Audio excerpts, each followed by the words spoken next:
Enfant, je regardais le ciel, la lune, les étoiles. Elles me racontaient des histoires disant que nous ne sommes pas seuls dans l'univers.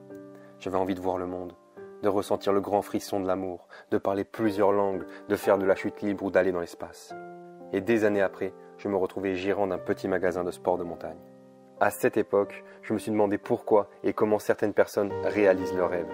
C'est peut-être dû à une éducation différente, à un désir personnel plus ambitieux, à une plus grande volonté, plus de sérieux, plus de patience, ou tout simplement à une plus forte motivation. Tout ça dans le but de vivre une vie plus belle, plus attractive, plus attrayante, une vie qui vaut la peine d'être vécue. Alors pourquoi ? Pourquoi la plupart d'entre nous préfèrent ne pas prendre de risques, rester comme ils sont, ne pas changer ? Par peur, par attachement aux possessions, par manque de confiance ? Alors on vit nos vies, et petit à petit, on oublie nos rêves. On se dit que bon, on était jeunes, insouciants, et que maintenant on voit la réalité telle qu'elle est réellement.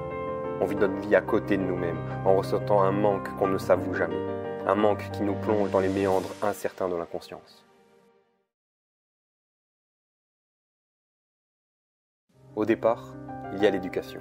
Une éducation qui aura des répercussions tout au long de notre vie. Celle de nos parents d'abord, et de l'école ensuite. Cette éducation, elle est encore en nous, et elle se traduit par les choix que nous allons faire au quotidien.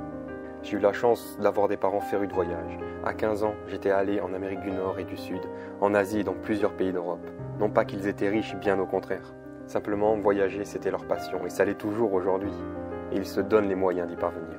En rentrant de ces voyages, de ces aventures, je voyais mes potes de l'époque qui étaient restés toutes les vacances dans le même village, ou dans la même maison, toujours la même, chaque année, au même endroit. Car vous savez, pas d'imprévu, pas de surprise, et donc pas d'inconnu. Pour en avoir parlé à plusieurs personnes, beaucoup ont abandonné leurs rêves, leur envie, et se sont fait piéger par le fameux métro boulot dodo, non pas par peur, mais par facilité. Mais ressentent quand même un vide à l'intérieur, une sensation profonde que quelque chose manque, une vérité oubliée depuis longtemps, qui jour après jour essaye de remonter à la conscience. En voyageant et en découvrant de nouvelles cultures, notre esprit s'ouvre et amène à créer d'une nouvelle manière. Il y a bien évidemment d'autres façons pour apprendre de notre environnement, comme la lecture, la musique, le théâtre, la peinture. Finalement, l'art sous toutes ses formes est formateur. Ce sera ensuite en expérimentant dans le concret que nous pouvons prendre conscience de qui nous sommes, de nos capacités et de nos potentiels. Et aujourd'hui, en plus à l'ère des réseaux sociaux où la distraction est quotidienne, la concentration faible et où tout va plus vite, on ne profite que très rarement de l'instant. Car vous savez, on a beaucoup trop de choses à faire, on a trop de choses à penser et on n'a plus le temps de réaliser nos envies, alors que tellement de choses sont possibles.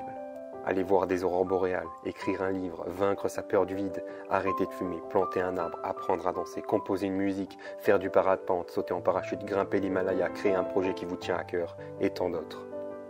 De quoi avez-vous réellement peur ? De l'échec ? Mais l'échec est formateur et vous apprendra beaucoup plus de choses que vos réussites. Peur de la difficulté ou de l'inconnu ? Alors que c'est en vivant de nouvelles expériences que l'on apprend à se connaître.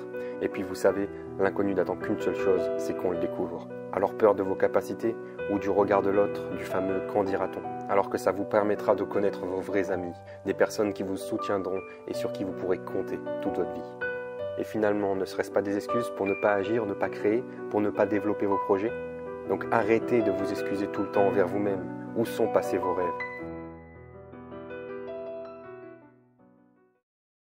Et la motivation dans tout ça, elle est le ciment entre notre volonté et nos ambitions, entre nos pensées et nos actions.